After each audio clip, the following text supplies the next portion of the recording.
పేరిట మీ అందరికీ షలోం. ఈరోజు దేవుని వాగ్దానము. మెలకువగా ఉండుడి, విశ్వాసమందు నిలకడగా ఉండుడి, పౌరుషము గలవారై ఉండుడి, బలవంతులై ఉండుడి. కొరింథీలకు రాసిన మొదటి పత్రిక 16వ అధ్యాయము 13వ వచనం. ప్రియ సహోదరి సహోదరులారా, ఈ దినము వాక్య ధ్యానములోనికి వెళ్లే ముందు తలలు వంచి చిన్న ప్రార్థన చేసుకుందాం. పరిశుద్ధుడవైన మా తండ్రి, ఈ పవిత్ర లెంట్ దినాలలో మరొక దినము నీ పాద సన్నిధికి వస్తున్నాం. అయ్యా, నీవు మా కోసము అనుభవించిన శ్రమలను ధ్యానిస్తూ ఉండగా మా ఆత్మీయ జీవితాలను సిద్ధపరచండి. అయ్యా, చదవబడిన వాక్యము ద్వారా మాతో మాట్లాడండి. మా బలహీనతలను తీసివేసి నీ శిలువ శక్తితో మమ్మల్ని బలపరచమని యేసుక్రీస్తు నామమున అడిగి పొందుకొని ఉన్నాము తండ్రి, ఆమెన్. ప్రియ సహోదరి సహోదరులారా, ఈరోజు ఈ వాక్యము వినుచున్న మీ అందరికీ మన ప్రభువును ప్రేరక్షకుడైన యేసుక్రీస్తు శక్తి కలిగిన నామమున ఈ నూతన దినపు శుభములను వందనములను తెలియజేయుచున్నాను.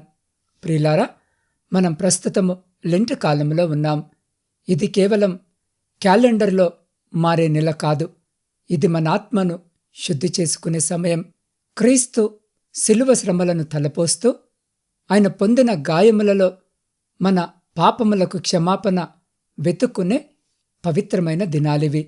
అయితే ఒక్కసారి మిమ్మల్ని మీరు ప్రశ్నించుకోండి. ఈ లెంట్ దినాలలో మనము నిజముగా మెలకువగా ఉన్నామా? చాలామంది క్రైస్తవుల జీవితాలు నేడు ఎలా ఉన్నాయో తెలుసా? శరీరానికి ఉపవాసం ఉంటున్నారు, కానీ ఆత్మలో నిద్రపోతున్నారు.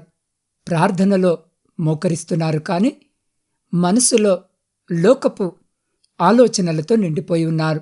సరిగ్గా ఇలాంటి సమయంలోనే అపోస్తలుడైన పౌలు కొరింథీలకు రాసిన మొదటి పత్రిక 16వ అధ్యాయము 13వ వచనము ద్వారా మనల్ని ఒక సైనికుల్లా హెచ్చరిస్తున్నాడు.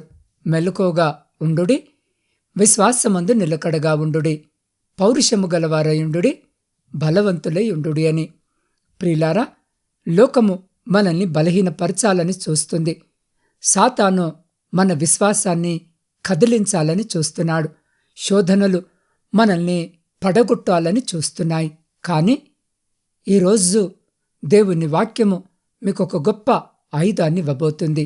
ఈ వాక్యములో మనం ఎదుర్కొనే ఆత్మీయ పోరాటములో ఎలా జయము పొందాలో అపోస్తలుడైన పౌలు చెప్పిన ఈ సూత్రాల ద్వారా లోతుగా ధ్యానిద్దాం. మీ ఆత్మీయ జీవితము ఈరోజు ఒక నూతన మలుపు తిరగబోతుంది. ప్రియులారా, సమస్యలు లేని మనిషి అంటూ ఎవరు ఉండరు. మనిషి అనే ప్రతి ఒక్కరికి ఏదో ఒక సమస్య వస్తూనే ఉంటుంది. అది చిన్నదా పెద్దదా అని పక్కన పెడితే, పుట్టిన పిల్లవాని దగ్గర నుండి వయసైపోయిన వృద్ధుల వరకు సమస్య లేనివారు అంటూ ఉండరు. అందుకే సమస్యలు ఉన్నాయి అని దేవునికెప్పుడూ మనము ఫిర్యాదు చేయవద్దు. ఆ సమస్యలో ఎలా ముందుకు వెళ్ళాలో, ఎలా వాటిని ఎదుర్కోవాలో, ఎలా పైకి ఎదగాలో, ఎలా దేవుని నామమును మహిమపరచాలో అని దేవుణ్ణి అడగండి. ఈ రోజున బహుశా ఈ వాక్యము వినుచున్న నీవు ఏ సమస్యతో బాధపడుతున్నావో ఆ సమస్యలో నీకు విజయము పొందుటకే దేవుడు ఈ రోజున ఈ యొక్క వాక్యము ద్వారా నీతో మాట్లాడుతున్నాడు. ఒక తరగతిలో అందరికీ ఒకే టీచర్ పాఠాలు బోధిస్తుంది కదా, అందరికీ పరీక్ష పెడతారు కదా, అందరికీ ప్రశ్నపత్రము అదే ఉంటుంది కదా. అయినా సరే కొందరు ఫెయిల్ అవుతారు, కొందరు పాస్ అవుతారు, కొందరు మంచి మార్కులు తెచ్చుకుంటారు. కారణము ఏంటండి? టీచరా, లేక పాఠశాలనా, లేదా తరగతి గదా అంటే ఇవేవి కావు. మన ప్రవర్తన, మన ఆలోచన విధానము, మన జ్ఞానము, మన ఓపిక, మన ధైర్యము, ఇవన్నీ పరిగణలోనికి వస్తాయి. మనల్ని బట్టే ఉంటుంది, కానీ ప్రకోళ్ళ మీదనో మనం ఎప్పుడూ త్రోసివేయొద్దు. అందుకే పౌలు భక్తుడు కొరింథీలకు రాస్తున్నాడు, మీరు మెలకువగా ఉండుడి, మిమ్మల్ని ఏ వ్యక్తి బలహీనపరచకుండా ఎవరు భయపెట్టకుండా, మీ యొక్క ఏకాగ్రత కోల్పోకుండా అపవాది మిమ్మల్ని ఈ లోక సంబంధమైన వాటిలో నింపివేయకుండా ఎలా ఉండాలి అంటే మెలకువగా ఉండాలి. అలా మెలకువగా లేకనే ఈరోజు అనేక మంది వారు సాధించాలి అనుకున్నది, చేయాలి అనుకున్నది చేయలేకపోతున్నారు. మరి ఈ రోజున ఈ వాక్యము వినిచిన నీకు వచ్చినటువంటి సమస్యను బట్టి మెలకువగా ఉంటున్నావా? ఉండగలిగితే నీవు దానిని జయించగలవు. అంత మాత్రమే కాదు, విశ్వాసమందు నిలకడగా ఉండాలి. కొందరికి అస్థిరమైన విశ్వాసముంటుంది. కొంతసేపు దేవుడు అంటారు, మరికొంతసేపు లోకము అంటారు. నా శక్తి అంటారు, నా బలం అంటారు, నా జ్ఞానం అంటారు. కానీ వాటి వలన వారు ఏది కూడా చేయలేరు. దేవుని పైన విశ్వాసము నిలకడగా ఉంటే నీవు ఏదైనా చేయగలవు. విశ్వసించినవాడు కలువరపడడు అని వాక్యము సెలవిస్తుంది. కాబట్టి నిలకడైన విశ్వాసాన్ని కలిగి ఉండు.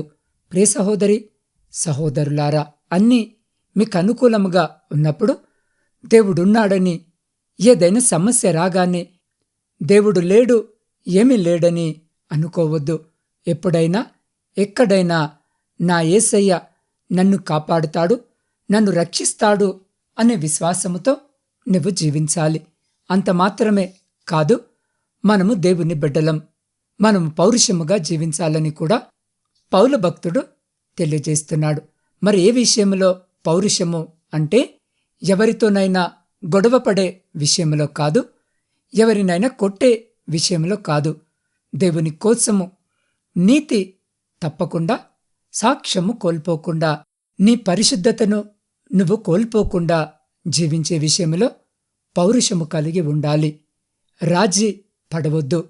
నా దేవుడు, నేను నమ్మిన నా యేసయ్య ఏదైనా చేస్తాడు, ఏమైనా నాకివ్వగలడు అనే పౌరుషముతో ఈ లోకములో జీవించాలి. ఇలా ఉంటే సమస్యలు ఎన్ని వచ్చినా సరే ఏమీ చేయలేవు. ఇవన్నీ మనకున్నప్పుడు మనము బలవంతులుగా ఉంటాము, శక్తిమంతులుగా ఉంటాము. ఎటువంటి సమస్యనైనా చిత్తు చేయగలము. చాలామంది ఆత్మీయముగా బలహీనముగా ఉంటారు. అందుకే అన్ని విషయాలకు భయపడుతుంటారు. ప్రియ సహోదరి, సహోదరుడా, భయపడవద్దు. మన యేసయ్య సర్వశక్తిమంతుడు. ఆయన నోటి మాటతో చెబితే చాలు, దయ్యాలు, అపవాది శక్తులు లయమైపోతాయి. అటువంటి గొప్ప దేవుణ్ణి నువ్వు పక్కన ఉంచుకొని నువ్వెందుకు భయపడతావు? ధైర్యంగా ఉండు. ఏది నిన్నెంత మాత్రము ఏమీ చేయలేదు. కాబట్టి ఈరోజు ఈ వాక్యము వింటున్న నా ప్రియ సహోదరి, సహోదరుడా, నీ సమస్యల విషయంలో ఈ వాక్యము సెలవిచ్చినట్లుగా మెలకువగా ఉండి ప్రార్థన చేస్తూ విశ్వాసముతో నిలకడగా ఉంటూ ఆత్మీయ జీవితములో పౌరుషము కలిగి దేవుని హస్తముతో బలము కలిగి జీవిస్తే ఏ పరిస్థితినైనా నువ్వు జయించగలవు. అన్నిటిలో విజయము సాధించగలవు. నీ అనారోగ్యము, నీ అప్పులు, నీ కుటుంబ గొడవలు నిన్నేమీ చేయలేవు. విశ్వాసముతో జీవించు. దేవుడిచ్చేటటువంటి మేలును నువ్వు పొందుకో. కాబట్టి ప్రియ సహోదరి, సహోదరుడా, ఈరోజు జీవాక్యము వింటున్న మీరు ఇప్పుడు ఏ పరిస్థితిలో ఉన్నారో నాకైతే తెలియదు. బహుశా మీరు అనుకోవచ్చు, నేను చాలా బలహీనుడిని, బలహీనురాలిని, నా వల్ల ఏమవుతుంది అని, లేదా నా విశ్వాసము సన్నగిల్లిపోతుంది, నేనిక నిలబడలేను అని కృంగిపోతున్నారేమో.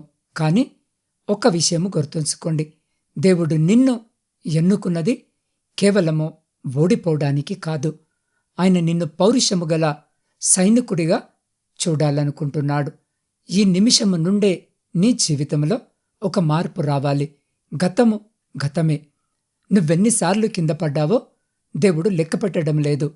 ఇప్పుడు నువ్వు ఆయన శక్తితో ఎలా లేచి నిలబడతావు అనేదే ఆయనకు ముఖ్యము. మరి రోజు ఈ వాక్యము వినిచిన నీవు సిద్ధమేనా?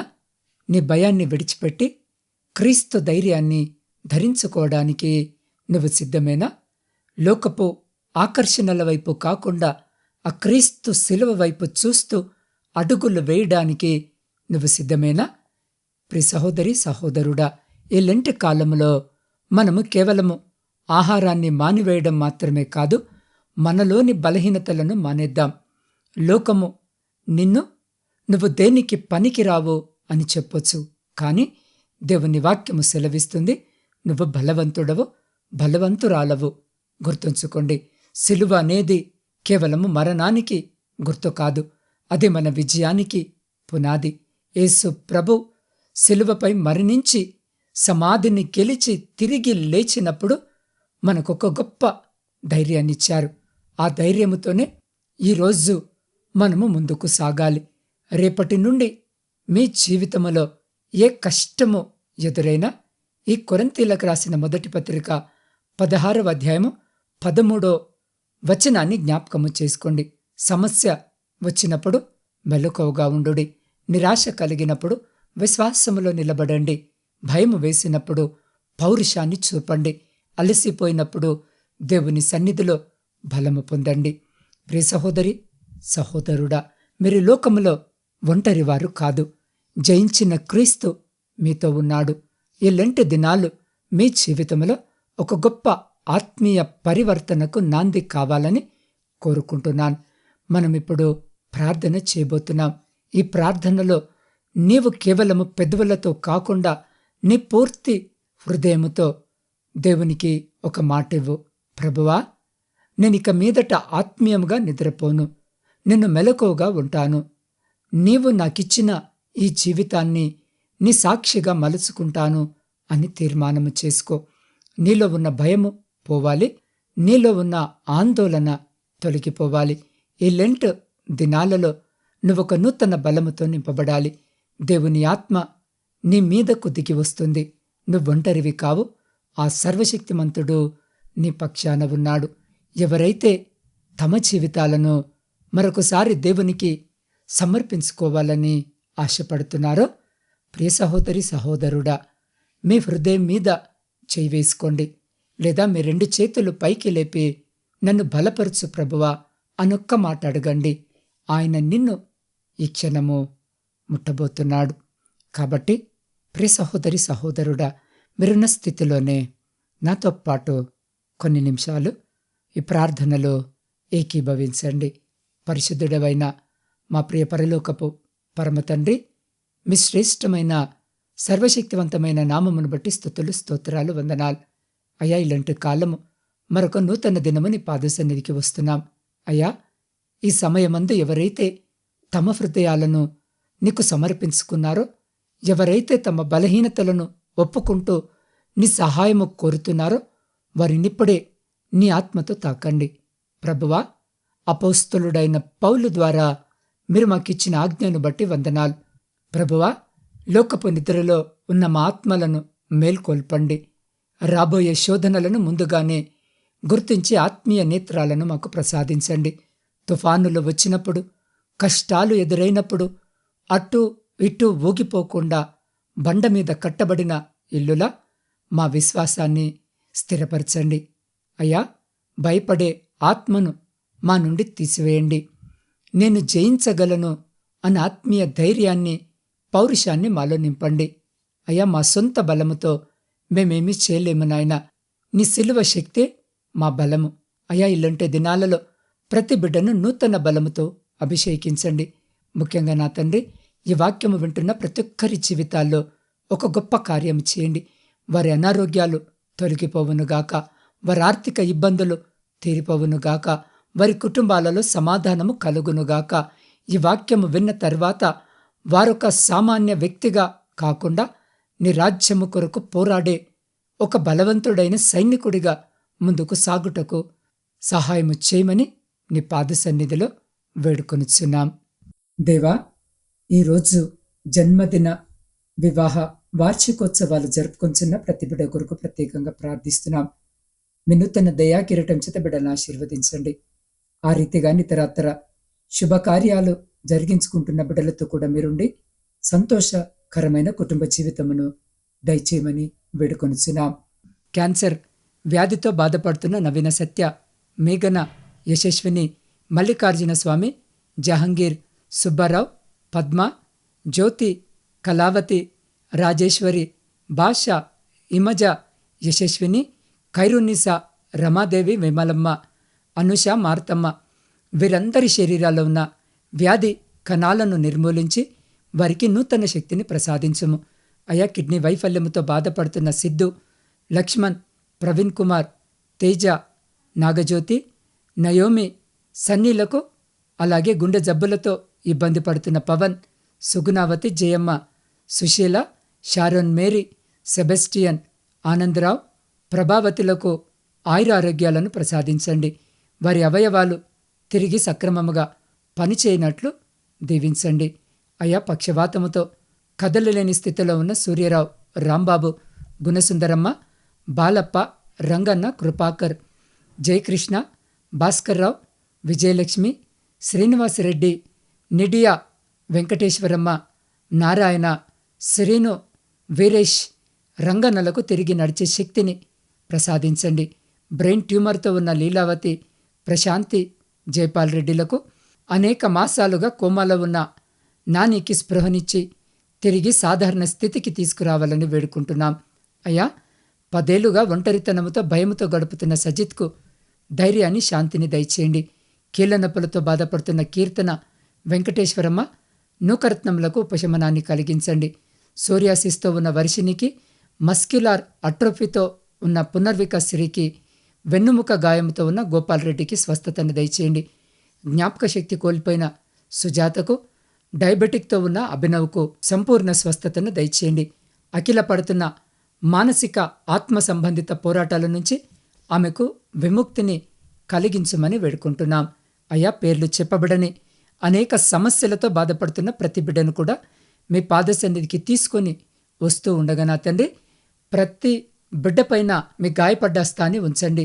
వారు పొందుతున్న చికిత్సలు ఫలించి వారు త్వరగా కోలుకొని వారి కుటుంబాల్లో వెలుగు నిండాలని నీ పాద సన్నిధిలో వేడుకొనిచున్నాం. ప్రపంచంలో శాంతిని, సమాధానాన్ని కలిగించండి.